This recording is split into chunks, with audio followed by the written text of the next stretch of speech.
¿Cómo están, hermanos? Espero que la bendición del Señor esté sobre sus vidas, sobre sus trabajos y no digamos aumentando esa bendición sobre sus vidas espirituales.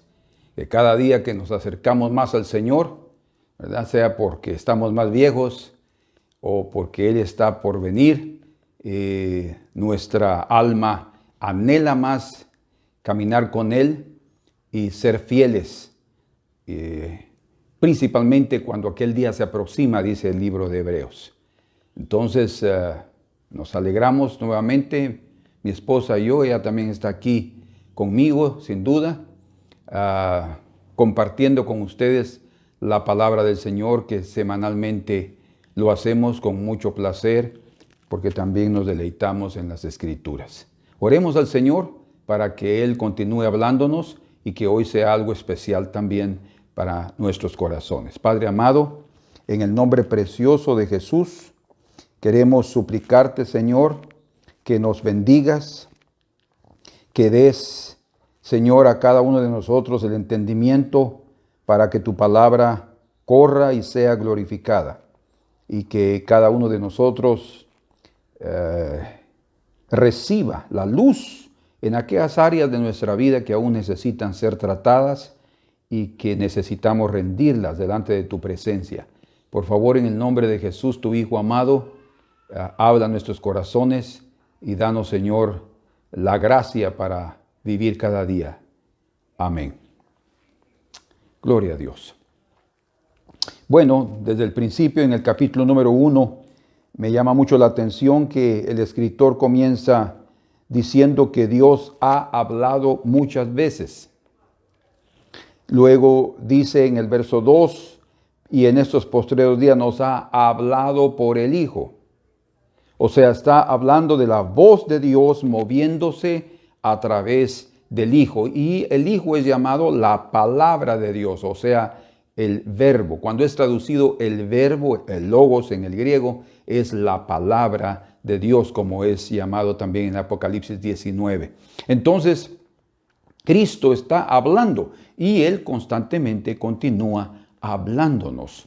O sea, su voz se continúa oyendo y nosotros necesitamos tener oídos para atender a esa voz, porque a través de su voz entramos al reposo. Ese es el tema del día de hoy. En reposo de Dios. Si ustedes se recuerdan, en el capítulo número 1, vimos sobre la superioridad del Hijo sobre los ángeles. En el capítulo número 2, se menciona nuevamente, se resalta nuevamente esa superioridad del Hijo. Y en el capítulo número 3, del verso 1 al 6, vimos la superioridad del Hijo sobre Moisés. ¿Sí? Ahora, en el versículo 7 del capítulo 3 en adelante hasta el 19, vamos a ver que es el Hijo, la voz del Hijo, cuando es oída y atendida, que nos introduce al reposo de Dios. O sea, el reposo de Dios no es guardar un día de la semana, como los judíos lo hacen, y ellos deben hacerlo porque el Señor se los ordenó. A nosotros como cristianos, que nadie nos juzgue, dice Pablo a los Colosenses, en relación a luna nueva, a días de fiesta o a sábados. ¿Por qué? Porque el Señor no nos ordenó guardar el día sábado, por una simple razón, porque Él nos dio su reposo. Él también quería darles ese reposo al pueblo de Dios, y por eso vino hablándoles y predicándoles, dándoles el mensaje de vida. Y él mismo dijo: venid a mí los que estáis trabajados y cargados. Estaba hablando espiritualmente, físicamente también curó, pero estaba hablando emocional y espiritualmente, y yo les daré descanso. O sea, el reposo estaba en Cristo. Él es el dador de la vida, el dador del reposo. Entonces, pero se consigue ese reposo a través de oír su voz. Por eso es que resalté eso al principio, que Dios ha hablado muchas veces En estos postreros días nos ha hablado por el Hijo y ahora vamos a oír cómo es que oyendo su voz entramos a ese reposo. Muy bien.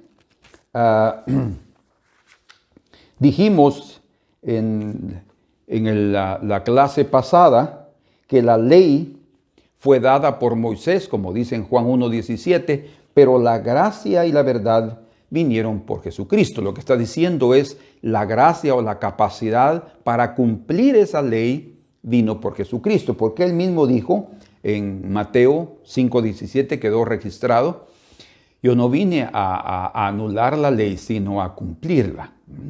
O sea, como humano, no como Dios, porque Él es el creador de la ley, pero como humano, Él vino a cumplir la ley.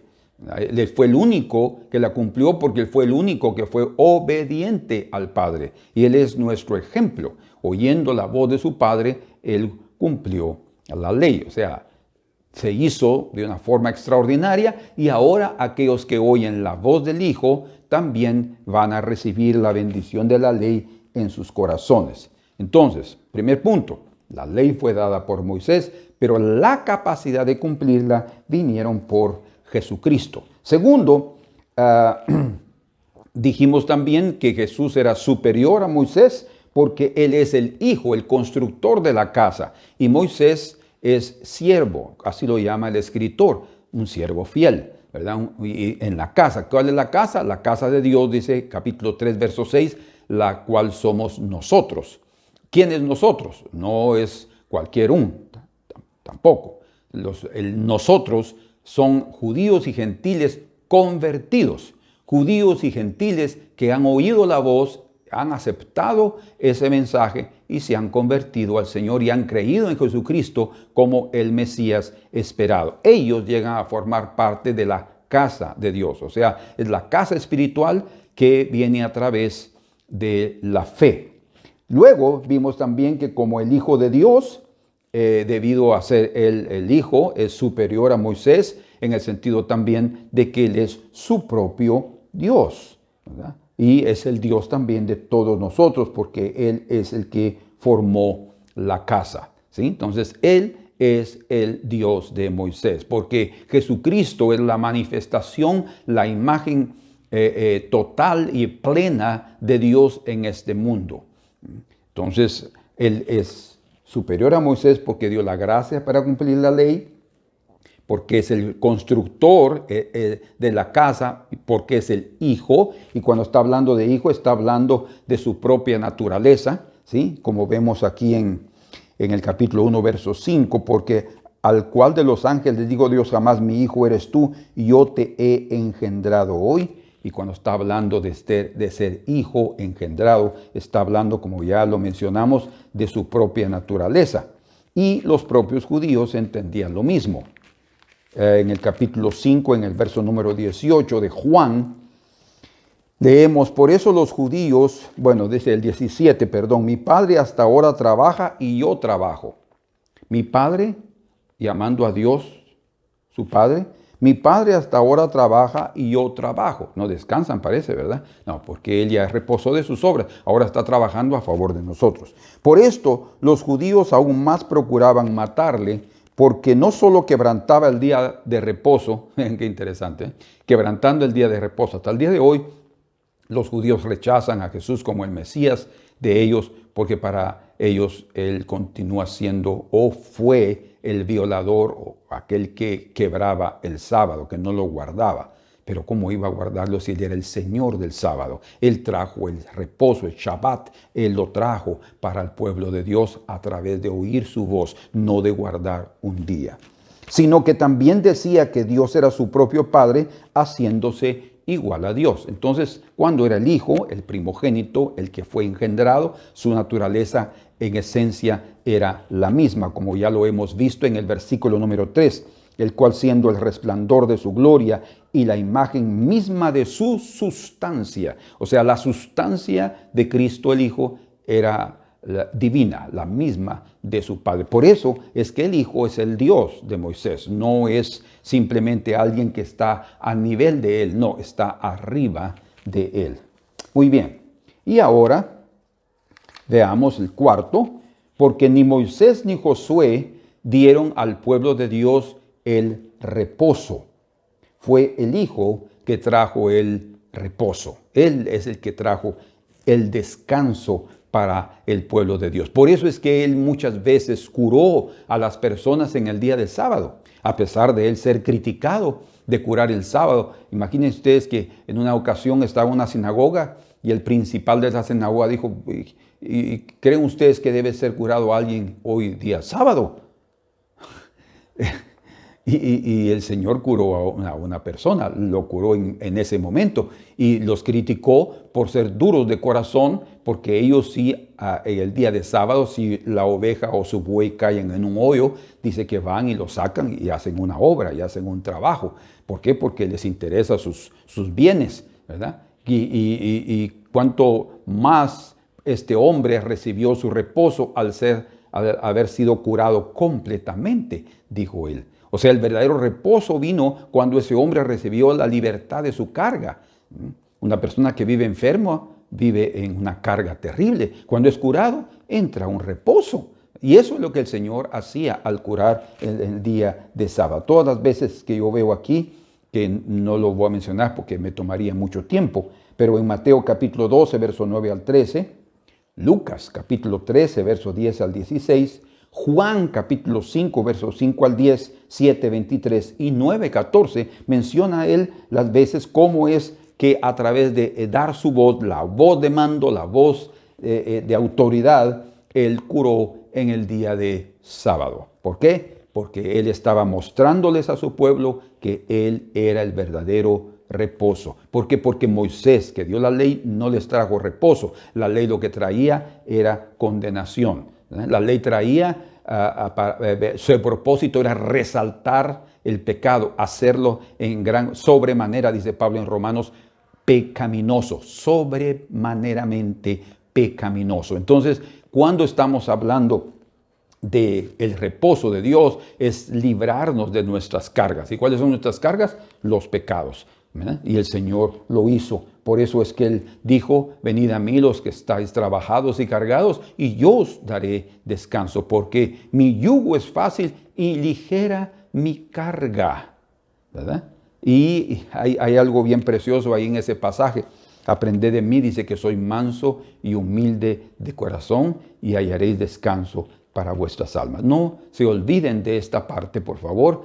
Aprended de mí que soy manso y humilde de corazón, y hallaréis reposo. Una de las formas como encontramos reposo en el alma es a través de mantener calma dentro de nosotros. Cuando perdemos esa calma, se pierde también el reposo que estamos experimentando. Muy bien, entonces la voz del Hijo es la que nosotros necesitamos oír para entrar al reposo, pero no solo oírla, sino también creerla. Es su voz. Entonces, como dice aquí en el capítulo 4, verso 3, pero los que hemos creído entramos en el reposo. Hebreos 4, 3. Los que hemos creído entramos a su reposo. La manera de entrar al reposo de Dios es a través de la fe.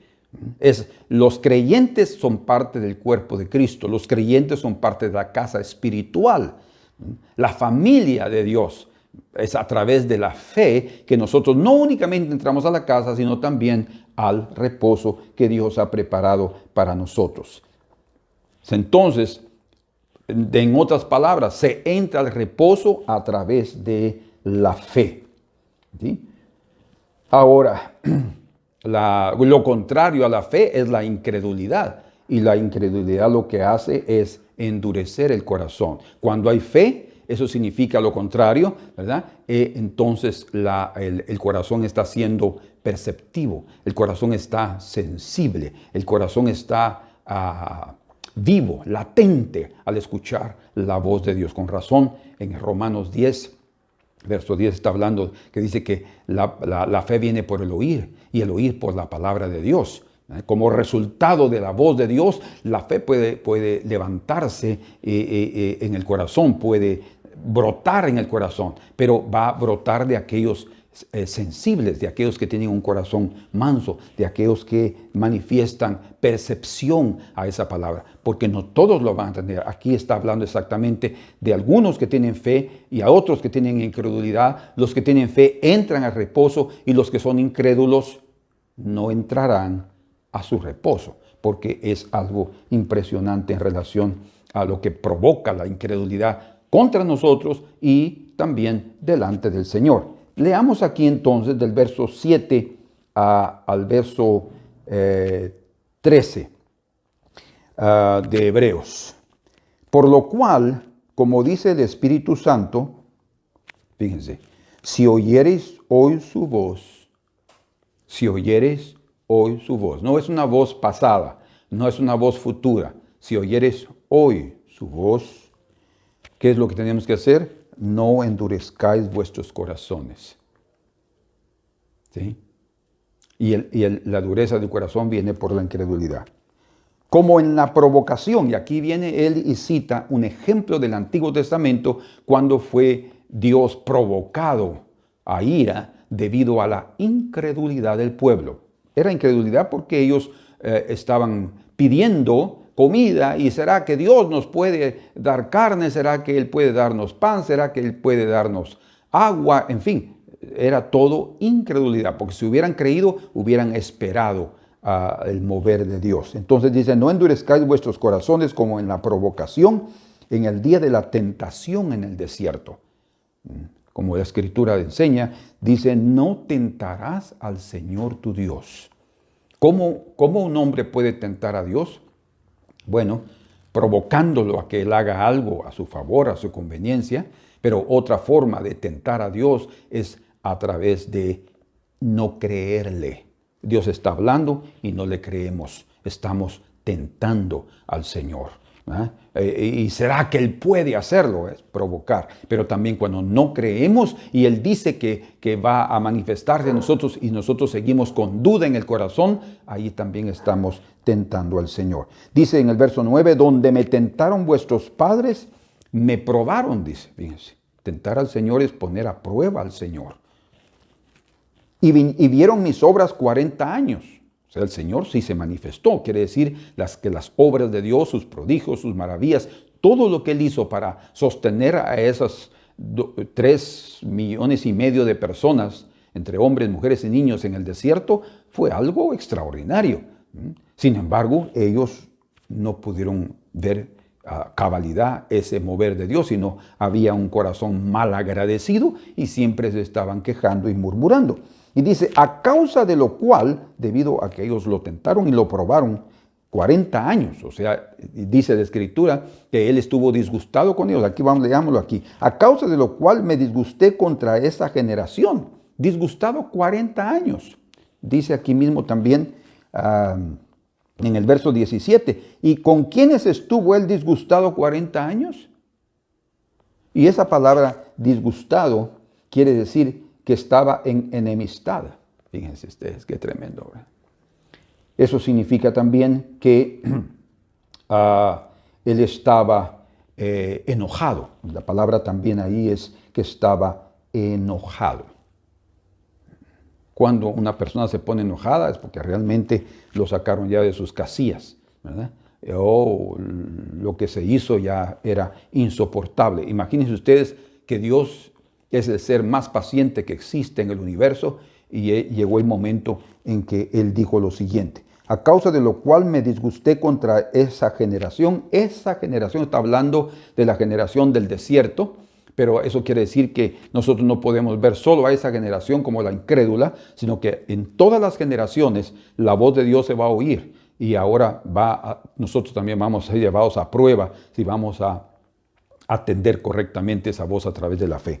Dice, y dije, siempre andan vagando en su corazón y no han conocido mis caminos. Por tanto, debido a que ellos fueron incrédulos y lo probaron y lo tentaron, entonces Él hizo un juramento ya impaciente por la actitud de ellos y juró en su ira. Fíjense ustedes, no juró así en cualquier circunstancia, no. Él estaba enojado.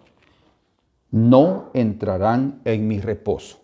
Entonces, aquí se ve claramente que ellos no entraron al reposo porque llevaron a ira al Señor debido a su incredulidad. Y como dice en el verso 12, ahora aplicándolo para nosotros y para aquellos a quienes fue escrito esta carta, que eran hebreos convertidos al cristianismo, quiere decir que el versículo 12 es como la continuidad del versículo número 7, porque desde el versículo número 7 hasta el 11 se hace referencia al Antiguo Testamento, específicamente en el Salmo 95. Hay unos versículos ahí en la última parte de ese Salmo, la segunda parte, donde se menciona todo esto que nosotros leímos. Es solo un paréntesis, pero lo que está diciendo aquí es: por lo cual, dice el Espíritu, si oyeres hoy su voz, no endurezcáis vuestros corazones. Por tanto, mirad, hermanos, que no haya en ninguno de vosotros. Él se enojó con aquella generación, pero ahora está trayendo a la actualidad la realidad de cada ser humano. A todos el Señor nos va a hablar y es necesario que cada uno de nosotros respondamos con fe. Dice: mirad, hermanos, que no haya en ninguno de vosotros corazón malo de incredulidad para apartarse del Dios vivo. Entonces, sí tenemos ese peligro cada uno de nosotros como seres humanos y también como cristianos de oír la voz de Dios y no darle la atención debida, no tener la reverencia correcta, no mostrar nuestra obediencia hacia esa voz, y eso nos impide entrar a su reposo. A reposo en el sentido, por ejemplo, de la conversión. Cuando una persona se convierte al Señor después de oír la voz de Dios y creerla, él entra a la salvación, sus pecados son perdonados y él entra al reposo de Dios. ¿Sí? Entra un nuevo día.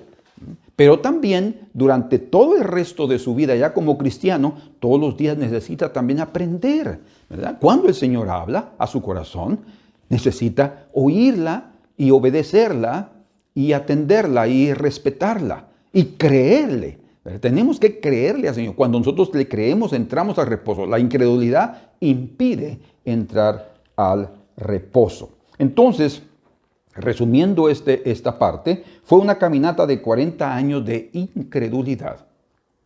Y hay 7 cosas que la incredulidad provoca en el corazón humano, con lo que nosotros ya leímos ahí. La primera, endurece el corazón, o sea, hace de las personas obstinadas. La incredulidad obstina, la incredulidad endurece el corazón. La segunda es que la incredulidad disgusta al Señor.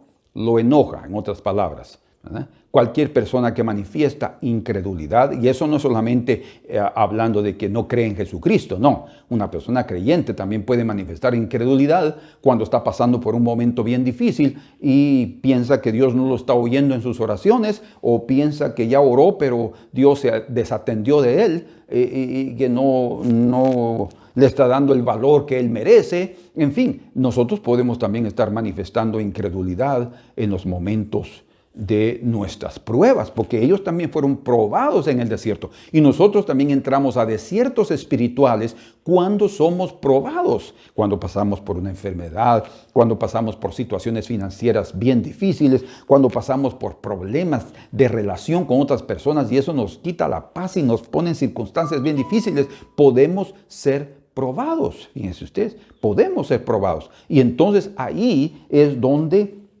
es preciso que nosotros mantengamos la calma y le creamos al Señor y que pasemos por eso con una gran victoria. Entonces, los que hemos creído en Jesucristo como el Hijo, entramos al reposo de Dios. Sin embargo, ese reposo es necesario que continúe en nuestra vida constantemente, porque hemos entrado ya a ese 7º día y el Señor espiritualmente, en el sentido de la obra que Cristo hizo para nosotros como experiencia personal, tiene que ser diario, ¿verdad? Pero en la obra de Cristo nosotros ya entramos a ese reposo.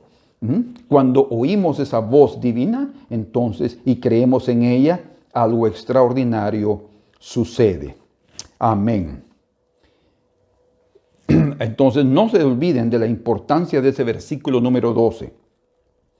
Ahí habla de que otra de las causas, o de los, no causas, no, de los efectos que produce la incredulidad. Ya mencionamos 2, endurece el corazón, disgusta al Señor, Pero luego dice ahí en el versículo número 12, mirad, hermanos, que no haya en ninguno de vosotros corazón malo de incredulidad. La incredulidad también es una revelación de un corazón malo. Dios nos libre de tener un corazón malo. O sea, delante del Señor la incredulidad también es pecado. Por eso es que leemos también ahí en el verso 13, antes exhortaos los unos a los otros cada día, entre tanto que se dice hoy, para que ninguno de vosotros se endurezca por el engaño del pecado. O sea, el pecado en sí engaña al corazón, al ser humano, el engaño del corazón. Aquel que peca constantemente engaña su corazón y se endurece también, ¿verdad? Dice, ninguno de vosotros se endurezca por el engaño del pecado. ¿Pero qué pecado? El contexto aquí es la incredulidad. No solamente el vivir en inmoralidad o hacer una cosa incorrecta o mentir, vivir mintiendo, ¿ya? Sino está hablando aquí de ser incrédulos, ¿verdad? Entonces, cada vez que usted y yo entremos a un momento difícil en nuestra vida, oremos al Señor y creyamos que Él nos ha oído. Y demos gracias al Señor. Y cada vez que después de haber orado y de haber creído con todo nuestro corazón, algo venga todavía a decirnos, el Señor no te oyó, te das cuenta, las cosas no cambian. No desmayemos, todo lo contrario, mantengámonos firmes en nuestra profesión, como dice en el verso número 1 del capítulo 3. Hermanos santos, participantes del llamamiento celestial, considerad al apóstol y sumo sacerdote de nuestra profesión. Cuando habla de ¿cuál es nuestra profesión? Yo soy carpintero, yo soy albañil. No. Aquí está hablando de nuestra profesión, quiere decir de nuestra fe. Participantes del llamamiento de la fe. Es el llamamiento de los cielos. La fe es creer en la palabra de Dios. Es otra vez, somos introducidos o entramos al reposo de Dios a través de oír la palabra de Dios. Otra cosa que provoca la incredulidad, además de endurecer el corazón, enojar al Señor, provocar o hacer del corazón un corazón malo, también aparta al hombre del Dios vivo. O sea, lo que hace es llevarlo a un camino de muerte. Porque si Él es el Dios vivo, lo que está contrario a Él es la muerte. Lo que está haciendo entonces prácticamente, como la propia palabra de Dios dice en 4:16, porque la palabra de Dios es viva y eficaz, dice, ¿verdad? Ese es versículo 12. Pero en el capítulo 16 dice, acerquémonos pues confiadamente al trono de la gracia. O sea, cuando hay fe, acerquémonos confiadamente, se está hablando de fe. Cuando nosotros nos acercamos a Dios, manifestamos fe, ¿verdad? Pero cuando alguien se aleja de Dios, ¿por qué? Es por incredulidad, ¿verdad? Ese pecado de la incredulidad aparta al hombre del Dios vivo. Y ese es otro de los efectos de la incredulidad. Otro hace que el corazón sea inducido o dirigido al error. Porque él dice aquí en el versículo 10 del capítulo 3, y dije, siempre andan vagando en su corazón, eso es en su mente, siempre andan vagando, o sea, no tienen atención para lo que yo estoy hablando, para la palabra del Señor, es lo que el Señor está diciendo, siempre andan vagando y ahí son inducidos al error. Entonces, toda persona que no es creyente verdaderamente, sino permite que la incredulidad pueda llegar a su corazón en determinados momentos, en sus pruebas, puede ser que sea inducido a un error. Y les voy a dar un ejemplo de eso al final. Luego, también la incredulidad tienta al Señor. Y por último, la incredulidad endurece la bondad del corazón de Dios. Porque Él dijo, juré en mi ira, no entrarán en mi reposo. Entonces el Señor también se endurece y el Señor endurece al hombre como lo hizo con Faraón. ¿Por qué? Porque Él se endureció. Entonces nosotros tenemos que evitar al máximo que la incredulidad tome cuenta de nuestros corazones, de nuestra mente. No dudemos que Dios es capaz de hacer todo lo que nosotros hemos oído en las Escrituras, ¿sí? Otra vez, apliquémoslo a nuestra vida diaria, a nuestro trabajo, en nuestro relacionamiento familiar, matrimonial, entre nosotros como hermanos y en la propia relación entre los compañeros de trabajo.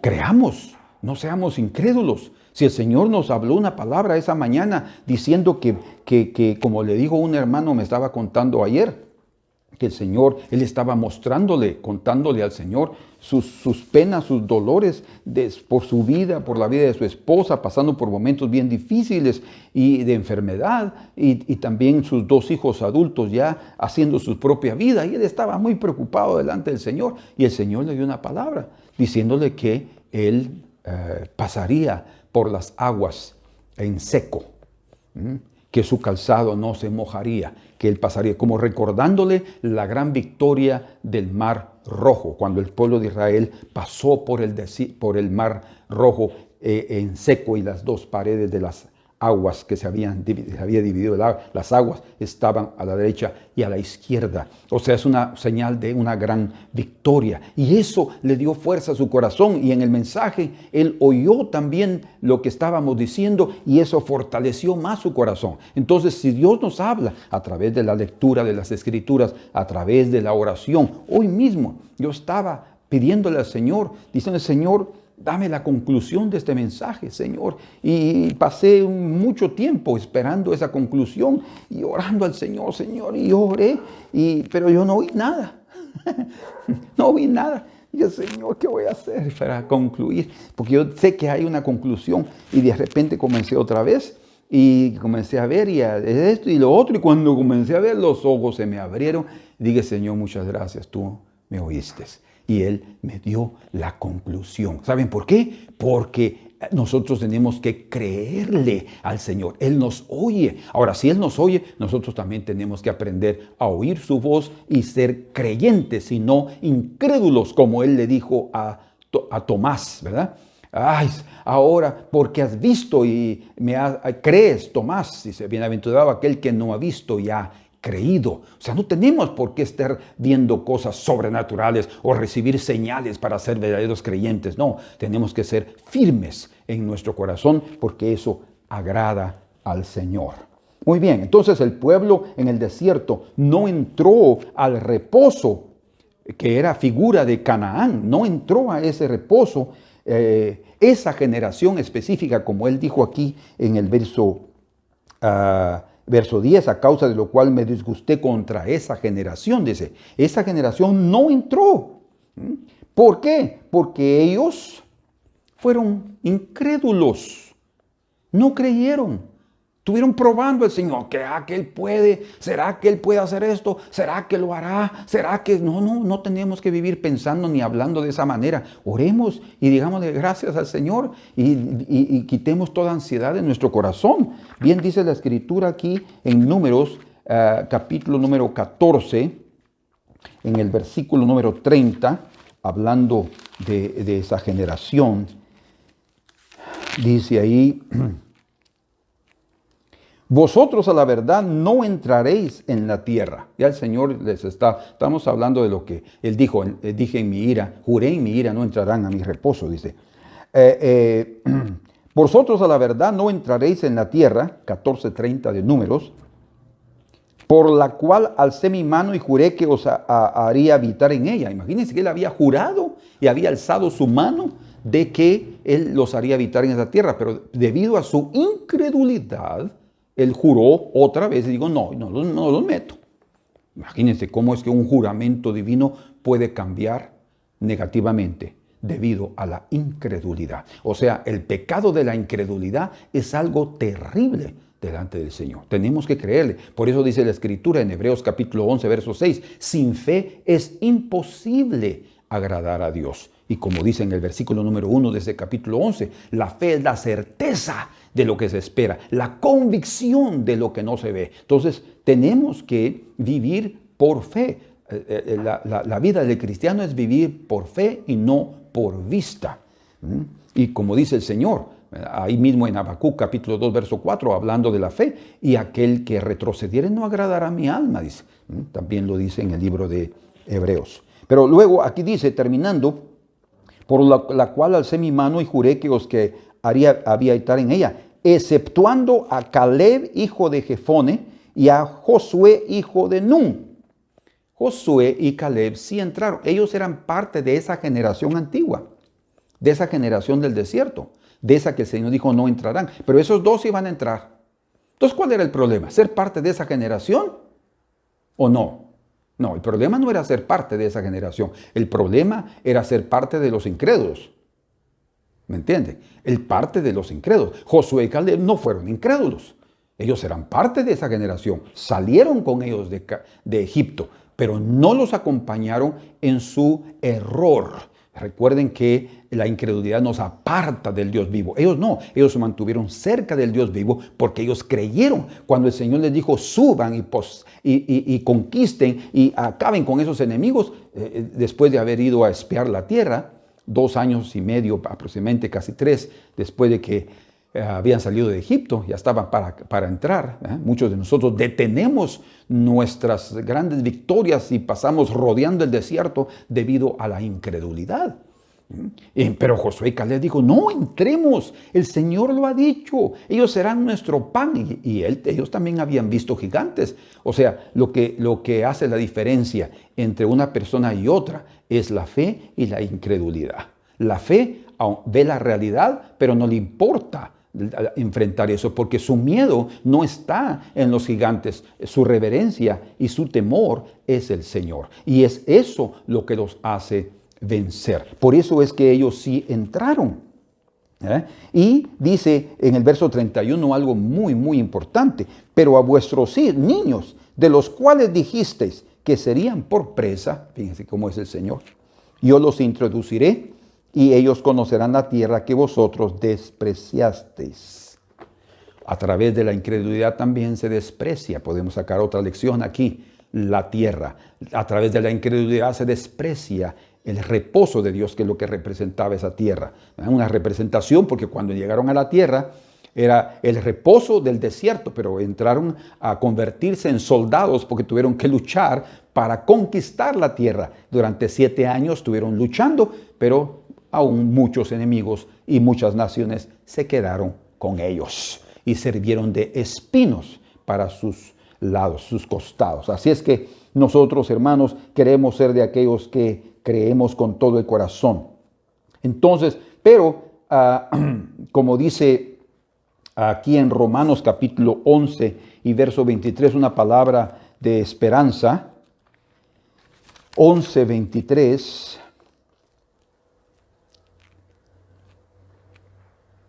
Y aún ellos, hablando del pueblo de Dios, si no permanecieren en incredulidad, serán injertados, pues poderoso es Dios para volverlos a injertar.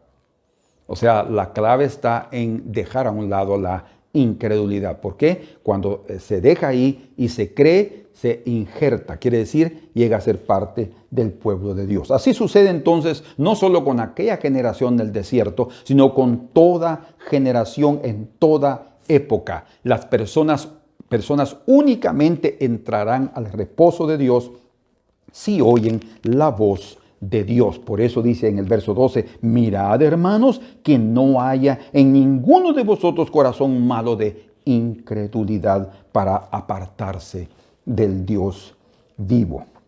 Entonces, se entra al reposo a través de oír, creer y obedecer la voz de Dios, como Josué y Caleb obedecieron, ¿verdad? Y bien dice también el Señor Jesucristo en Mateo capítulo 5, verso 5, dice, bienaventurados los mansos, porque ellos heredarán la tierra. Qué interesante, ¿verdad? Porque el heredar la tierra prometida era un símbolo del reposo de Dios. Pero también cuando el Señor dice, bienaventurados los mansos, porque ellos heredarán la tierra. Eso significa, o Él da a conocer ahí el espíritu que todo ser humano necesita para entrar al reposo. ¿Cuál es? Mansedumbre. Tiene que rendirse a la voz de Dios. Bueno, muy bien. Gloria a Dios. Ahora entramos a la última parte. Y dice que en el verso número 14, porque somos hechos participantes de Cristo, con tal que tengamos firme hasta el fin nuestra confianza del principio. Que esto dice que hemos sido hechos participantes. A través de oír la palabra, de creerla y de entrar al reposo, entramos a ser participantes de Cristo. Esto es algo muy, muy precioso porque contrasta exactamente con lo que dice en el capítulo 2 y verso 14. 2:14 y 3:14. Dice ahí en el 14, capítulo 2, así que por cuanto los hijos participaron de carne y sangre, él también participó de lo mismo. O sea, él participó como ser humano, se hizo hombre para poder libertar al hombre de su condición de pecado y darle el reposo que él vino a darles a través de su propia vida. Y en el verso 14 del capítulo 3 está hablando que nosotros hemos sido ahora participantes de Cristo. ¿Se dan cuenta? Primero Él tenía que libertarnos y luego ahora nos ofrece su propia naturaleza, es decir, una naturaleza libre de pecado, una naturaleza libre de carga y de condenación y siendo parte de su cuerpo. Bien dice la Escritura en Efesios que somos el cuerpo de Cristo, Él es la cabeza, nosotros somos el cuerpo y es la iglesia, dice ahí en Efesios capítulo 3. Dice, porque somos hechos participantes de Cristo, pero dice aquí algo muy importante, con tal que retengamos firmes hasta el fin. O sea, es necesaria nuestra perseverancia, es necesaria nuestra dedicación, nuestra paciencia, es necesario eliminar la incredulidad de nuestros corazones para evitar que el Señor no deje que entremos a su reposo, ¿verdad? Somos nosotros los que impedimos básicamente esa entrada al reposo diario. Hermano, si usted se levanta con aquella ansiedad de que no va a resolver sus problemas, está siendo incrédulo. Si no se resuelven, no se resuelven, pero no viva inquieto. Que no sé, que todavía tengo el dolor, Dios no me curó, y comienza la incredulidad. Satanás se aprovecha de eso. ¿Y qué sucede? Entramos a una inquietud, ¿verdad? Comienzan las ondas del mar a levantarse, los vientos y todo, y lo que comenzamos a ver es la situación adversa, contraria, y perdemos la fe, o se debilita, mejor dicho, la fe. Ahí hay incredulidad. Cuando el Señor dice hombres de poca fe, lo que está hablando es de no sean incrédulos, ¿verdad? Cuando el hombre aquel padre de familia que tenía a su hijo endemoniado, cuando Jesús descendió del monte de la transfiguración, que los discípulos que se habían quedado ahí no habían podido echar el demonio. El hombre dijo, Señor, ayúdame mi incredulidad. Pero la verdad es que debería haber sido traducido, Señor, ayúdame porque me falta fe. No tengo la fe suficiente. ¿Verdad? Ayuda mi incredulidad, pareciera ayúdame a ser más incrédulo. ¿verdad? No. Lo que se está transmitiendo es Señor, ayúdame porque me falta fe. ¿Verdad? Estoy más viendo las circunstancias que estoy viviendo que ver tu poder y tu gloria. Y si yo la miro, yo puedo confiar. Y eso es lo que nosotros necesitamos. Levantémonos cada día confiando. Aunque sintamos el dolor, sigamos adelante. Eso no quiere decir vivir una mentira. Ni estoy hablando tampoco de confesión positiva. Estoy curado. No estoy hablando de eso. Esto hasta podría ayudar emocionalmente. Pero podemos continuar con los dolores el resto de la vida. Lo que estoy hablando es de creerle al Señor, ¿verdad? Si Él no va a operar hoy o mañana, no importa, pero yo voy a continuar creyendo en ese poder divino y voy a vivir en paz. Eso es lo importante, que yo tenga que vivir en el reposo de Dios, en el descanso de Dios. No viváis ansiosos por nada, dice el Señor. Eso significa nada, ¿verdad? Incluye cualquier situación que nos quiere quitar la paz. Muy bien, entonces, la incredulidad también es una desobediencia. Por eso es que aquí dice, o es desobediencia. De hecho, en varias partes de la Escritura, yo tengo aquí todas ellas, se traduce muchas veces como incredulidad. Por ejemplo, aquí si estamos en Hebreos, en el capítulo 11, verso 31, aquí estamos bien cerquita, dice, por la fe, Rahab la ramera no pereció juntamente con los desobedientes. Ahí es la misma palabra, ahí fue traducido desobedientes, pero también podría haber sido traducido como incrédulos, porque el que es desobediente es un incrédulo. También podemos ver, por ejemplo, en Juan capítulo 3, verso 36, les voy a dar 2 o 3, Juan 3, 36, dice, el que cree en el Hijo tiene vida eterna, pero el que rehúsa creer en el Hijo no verá la vida, sino la ira de Dios está sobre él. Aquí dice, el que cree en el Hijo tiene la vida, pero el que rehúsa creer O sea, ahí es la misma palabra que se utiliza aquí como desobediente en hebreos, pero se dice rehúsa creer. Es la incredulidad. Es una cosa increíble. Y por último, en Hechos capítulo 14, les doy otro, yo tengo todos, pero aquí les doy otro más. 14, versículo número 2. Pablo y Bernabé están predicando en Iconio y dice, mas los judíos que no creían excitaron y corrompieron los ánimos de los gentiles contra los hermanos. Ahí dice, ahí podría haberse traducido de esta manera, mas los judíos desobedientes excitaron y corrompieron los ánimos. Entonces, incredulidad en la Escritura, en el Nuevo Testamento, también es sinónimo de desobediencia. Por eso es que indiferentemente, en un versículo habla que no entraron por incredulidad y en otro versículo habla que no entraron por desobediencia. Prácticamente lo mismo. Como dice aquí, en el verso 15, entre tanto que se dice, si oyeres hoy su voz, no endurezcáis vuestros corazones como en la provocación. ¿Quiénes fueron los que, habiendo oído, le provocaron? Ay, hermanos, que oigamos y obedezcamos. ¿No fueron todos los que salieron de Egipto por mano de Moisés? Sí. ¿Y con quienes estuvo él disgustado 40 años? ¿No fue con los que pecaron, cuyos cuerpos cayeron en el desierto? ¿Que pecaron cómo? Por incredulidad. Verso 18. ¿Y a quienes juró que no entrarían en su reposo, sino aquellos que desobedecieron? Y vemos que no pudieron entrar a causa de ¿qué? Desobediencia, no, de incredulidad. Entonces, cuando hablamos de desobediencia, hablamos también de incredulidad. Pero nosotros entramos al reposo. Entonces, la vieja generación, aquella no entró por incredulidad, pero la nueva sí entra al reposo de Dios. Por eso les digo, pero vuestros niños entrarán. ¿Por qué? Porque de los niños y de los que maman, dice que te exaltaste en la alabanza. ¿Verdad? Es a través de los niños. Por eso el Señor dice, dejar a los niños venir a mí y no se los impidas, porque de ellos es el reino de los cielos. Los niños sí creen, ellos creen. A los adultos, si usted le dice que él puede volar, él va a creerlo, ¿verdad? Y él va a tentar volar. Y hay cuidado con eso, porque ellos creen, ¿verdad? Entonces, es lo que el Señor está diciendo. Esta nueva generación, ella va a entrar. Los niños que ustedes dijeron, ellos van a ser presa de los enemigos, a ellos yo los voy a entrar. ¿Por qué el mensaje? Porque el Señor estaba mostrando que es la nueva generación la que entra al reposo. Quiere decir, los nacidos de nuevo, los que creen en su palabra, oyen la palabra y la creen, nacen de nuevo, entran al reposo. Desde el momento que nosotros creemos en el Señor Jesucristo, entramos al reposo de Dios en el sentido dispensacional. Esto quiere decir, desde la perspectiva de la obra de Dios, ya entramos a su reposo. Pero en nuestra práctica necesitamos experimentarlo todos los días a través de creerle a su palabra, de confiar en Él y de vivir dando gloria a Dios como niños todos los días. Los que nacen de agua y del Espíritu. Y esto es interesante, de agua y del Espíritu. Ya les he mencionado que eso significa, no lo voy a repetir. Pero aquí dice, ellos no nacen de las aguas de la rencilla.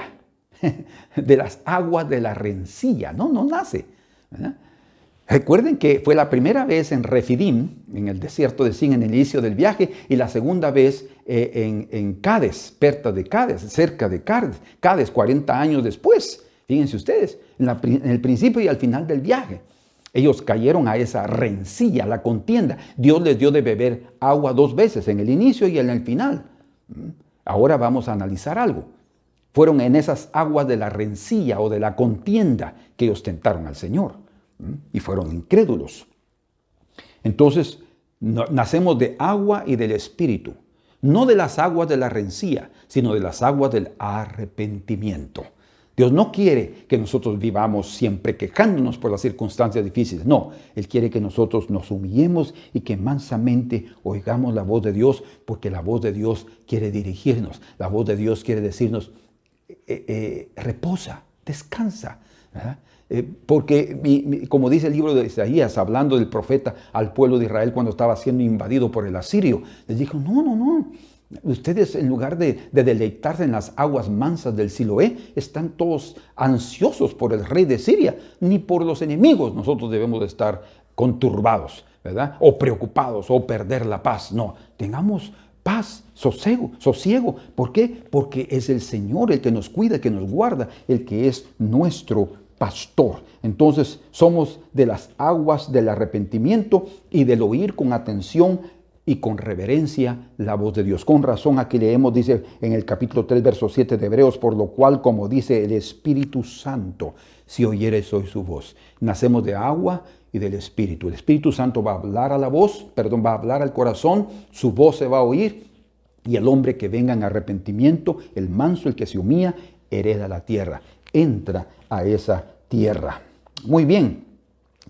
Como el mismo Señor dijo allí en Juan, hablando del nuevo nacimiento, hay un texto muy interesante en el capítulo 3, verso número 8, hablando, dice 7, 8, no te maravillas de que te dije, os es necesario nacer de nuevo. No tienes por qué maravillarte de eso. Yo no estoy hablando de un nacimiento físico, estoy hablando de un nacimiento espiritual. ¿Cómo se realiza ese nacimiento espiritual? A través de la voz. Como María dijo, ¿y cómo se hará esto? ¿Verdad? Y el Señor se lo dijo. Ella creyó y el Espíritu Santo vino y engendró. Así es, cuando nosotros nos habla el Señor y nosotros creemos, el Espíritu Santo viene y engendra la nueva naturaleza dentro de nuestro corazón. Así dice aquí en el verso 8, confirmando esa palabra. El viento o el Espíritu, es un sinónimo, el viento, sopla de donde quiere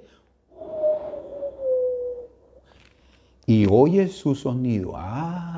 Su voz es como el viento.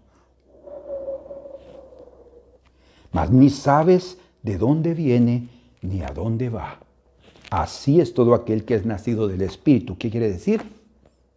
Va a ser guiado a donde el Señor lo guíe. No importa de dónde venga el viento, si del norte, del sur, del este o del oeste, vamos a dejar que esa voz del Espíritu nos guíe. Entonces, si oyeres hoy su voz, no endurezcáis vuestros corazones. Si el Señor está hablando de hacer determinado asunto, seamos obedientes, creyámosle. Muchas veces no disfrutamos de grandes victorias en la vida porque no le creemos al Señor. Él habla a nuestro corazón diariamente, pero la dureza nos aleja del Dios vivo. Por último, vamos a ver esta situación.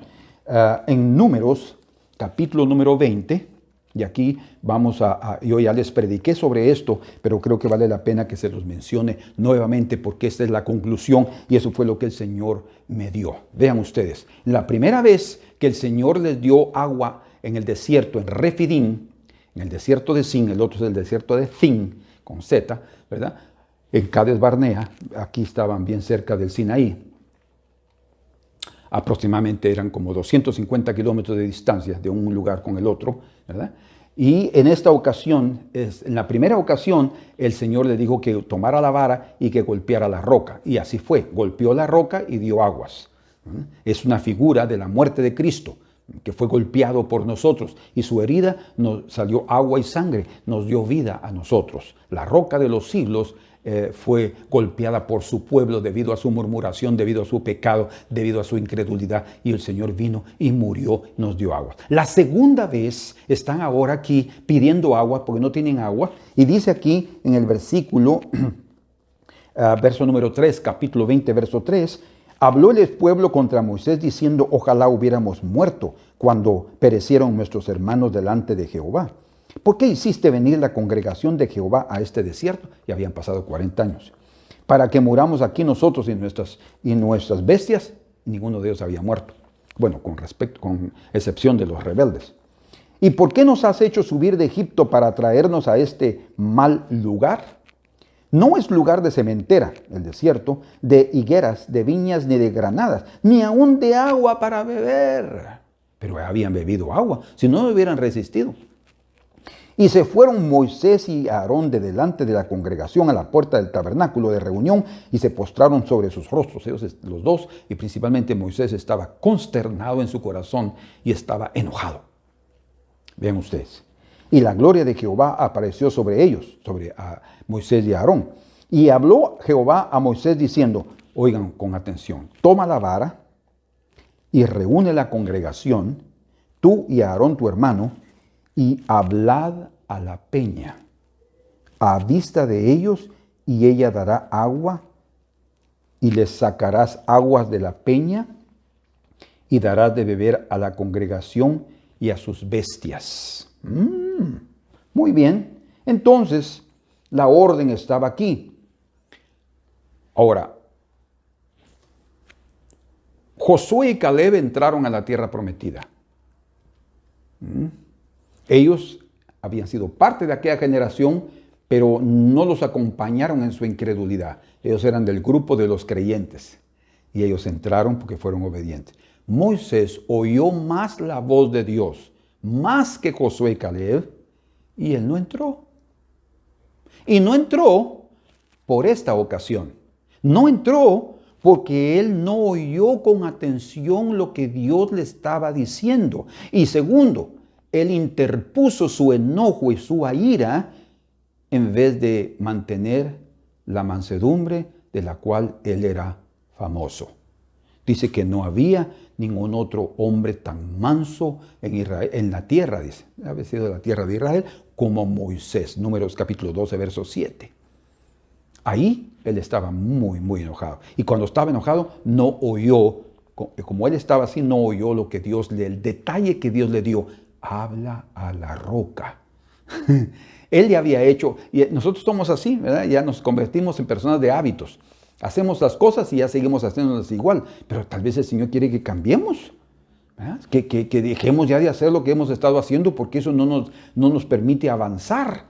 Y ahora tenías que hablar. ¿Y por qué? Porque la figura tenía que cumplirse. Cristo solo muere una vez. Él no va a ser herido la segunda vez. Los que lo hieren la segunda vez, el Señor se enoja contra ellos. Porque ustedes lo pueden ver allá en Hebreos. Vamos a llegar ahí, capítulo número 6. No pueden crucificar por segunda vez al Señor, dice. O sea, lo que hay que hacer entonces es hablarle a la roca. Si el Señor nos habla, nosotros también tenemos que hablarle. No tenemos que levantar nuestra voz porque la incredulidad hace que la voz se levante, hace que el ánimo se exalte, pero de una forma negativa, no se exalte de alegría, sino se exalte de ira.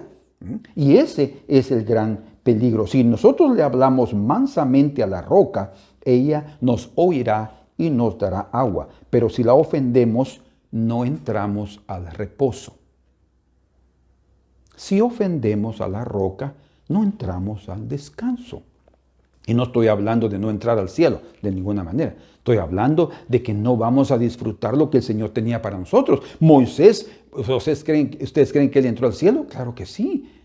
Él estaba ya en la transfiguración con Elías. Juntamente con él estaban ahí hablando con Cristo de su salida, dice en Mateo capítulo 17. Ahí estaba Moisés, brillando, era un hombre con vestiduras blancas, brillando.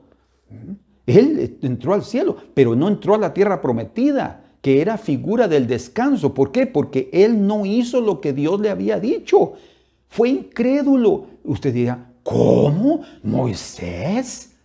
Sí, Moisés fue incrédulo en ese momento. No quiere decir que él no era creyente, no. Nosotros podemos también ser incrédulos en determinados momentos y no creerle a Dios. Lean conmigo.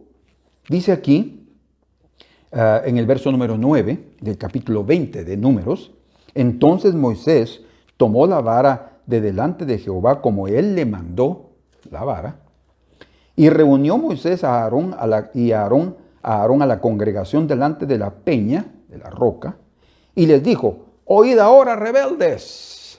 Estaba enojado. ¿Os hemos de hacer salir aguas de esta peña? Ay, Señor del cielo. Bien dice la Escritura en Santiago capítulo 1, verso 19, que debemos ser prontos para oír y tardos en hablar. Prontos para oír y tardos en hablar. Aquí Moisés fue lo contrario. Él fue pronto para hablar y tardo para oír, porque lo que Dios le había dicho era un detalle muy importante. Y oigan lo que sucedió. Verso número 11. Entonces alzó Moisés su mano y golpeó la peña con su vara 2 veces. No solo una vez, 2 veces. Porque él estaba incómodo, muy insatisfecho del pueblo. Según él estaba defendiendo la integridad de Dios. No, estaba siendo incrédulo. Y dice, Y salieron muchas aguas y bebió la congregación, porque el Señor, a pesar de la ofensa y a pesar de la herida, no dejó de sustentar y dar buen testimonio divino de cuidar a su pueblo. Y sus bestias, dice, verso número 12. Jehová dijo a Moisés y a Aarón, fíjense ustedes, por cuanto no creíste en mí. ¿Qué es no creer? La palabra pistis es fe en el griego. Apistía es sin fe. Eso significa incredulidad. Y aquí dice, no creíste en mí. Y si ellos no creyeron fue porque fueron incrédulos con esa palabra. Ellos tenían que haber puesto atención a hablarle a la roca. Señor, no lo voy a golpear como la primera vez. No. Solo le vas a hablar. Y él no creyó. Aquí dice, el Señor, es el propio Dios que está diciendo, por cuanto no creíste en mí para santificarme delante de los hijos de Israel, por tanto, no meteréis esta congregación en la tierra que les he dado. Estas son las aguas de la rencilla. Una rencilla del pueblo para con Dios, del pueblo para con Moisés y de Moisés para con Dios también, porque él falló en no haberle creído y haber llegado de tal manera. Él hubiera santificado al Señor de una forma mucho mayor, extraordinariamente mayor, si tan solamente le hubiera dicho, roca, a salir aguas para este pueblo. ¿Verdad? En medio de esa fe. Entonces, Moisés muchas veces, como ya les dije, oyó la voz de Dios, pero en la última rencilla por el agua, él endureció su corazón, golpeó 2 veces a la roca y él fue incrédulo en aquel momento. La incredulidad, hermanos, golpea el corazón de Dios. La incredulidad golpea el corazón de Dios. Por tanto, seamos prontos para oír, como Santiago dice, y tardos en hablar. Pongamos atención porque el Señor quiere darnos ese reposo. Y terminando, aquí dice, en el capítulo 4, temamos pues, no sea que permaneciendo aún la promesa de entrar en su reposo, alguno de vosotros, se está hablando de los judíos, pero también nosotros tenemos que tomarlo para nosotros, parezca no haberlo alcanzado. Porque también a nosotros se nos ha anunciado la buena nueva como a ellos, pero no les aprovechó oír la palabra. No les aprovechó oír la palabra por no estar acompañada con fe, dice. O sea, la incredulidad no aprovecha la palabra. Fe aprovecha la palabra. Pero los que hemos creído, entramos a reposo. Que Dios les ayude, que Dios los bendiga. Vamos a continuar hablando un poco más de esto el próximo domingo. Pero hermanos, apliquémoslo a nuestra vida. Que la voz del Señor es muy importante. Si oyeres hoy su voz, dice, no endurezcáis vuestros corazones. Señor amado, en el nombre de Jesús, yo te pido que bendigas a tu pueblo. Jehová levante su rostro sobre ti y tenga misericordia de ti. Jehová levante su rostro y te dé la paz. Señor, que esa presencia tuya haga que en los corazones de cada hermano, de cada hermana, tengan paz, tengan reposo, que no vivan ansiosos, que no vivan incrédulos, que no vivan en rencillas, que no vivan en contiendas, sino que los mansos, que ellos recuerden que los mansos heredarán la tierra. Los mansos no solamente en el relacionamiento o en la relación con los hermanos, sino en oír la voz de Dios y en atender al Señor y hablar a la roca, porque ella nos dará el reposo. Es a través de la voz de la roca que nosotros entramos al reposo y somos parte del pueblo de Dios. Bendice a mis hermanos en el nombre de Jesús, tu Hijo amado, nuestro Señor Jesucristo. Amén. Amén. Dios los bendiga. Cualquier duda que tengan, cualquier pregunta, pueden tener la libertad de mandarla y yo tomaré tiempo para responder. Un fuerte abrazo y si el Señor nos permite, nos vemos el próximo domingo.